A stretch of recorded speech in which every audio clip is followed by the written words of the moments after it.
Dans un passage glaçant, il écrit « Alliés déchirés, le roi du Nord trahi, le lion pleurera et le taureau se taira ».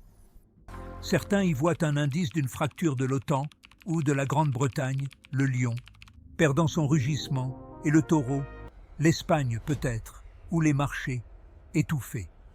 Interprétation sur interprétation.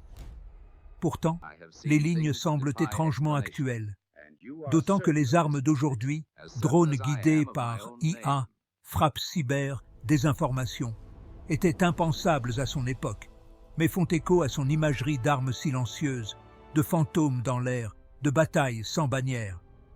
Coïncidence, biais de pattern. Ou a-t-il touché quelque chose au-delà du visible? Une théorie dit que Nostradamus ne voyait pas des détails précis, mais percevait des signatures émotionnelles, des vagues de ravages, de fureur, de bouleversements. Si c'est le cas, alors la météo émotionnelle de l'Europe en 2026, tension, fragmentation, malaise, pourrait être la même fréquence qu'il a détectée. Une inquiétude plus profonde subsiste.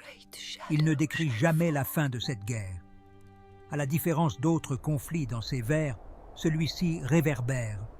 Son après-coup hante les lignes suivantes: famine, migration, désordre climatique.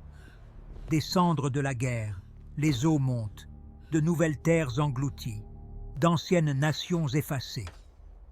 Certains en infèrent qu'il a vu non seulement la fin d'une bataille, mais la fin d'un âge. La primauté occidentale, le pouvoir centralisé, la géopolitique prévisible, emportée. Rien de tout cela n'est une preuve, et Nostradamus se déforme aisément. Pourtant, un détail rarement discuté ressort. En 1555, la même année où parurent ses premières grandes prophéties, il adressa une lettre privée au roi Henri II de France. Il avertit d'une saison noire pour l'Europe, quand les lumières du Nord pâliront et les cris des vieilles villes résonneront sans réponse. Des siècles durant, cela parut abstrait.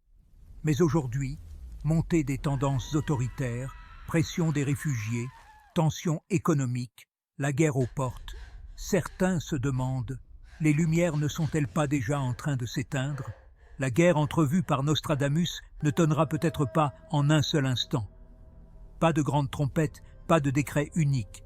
Elle pourrait ramper, silencieuse comme un sédiment, jusqu'à ce qu'un jour nous levions les yeux et réalisions que nous y sommes déjà.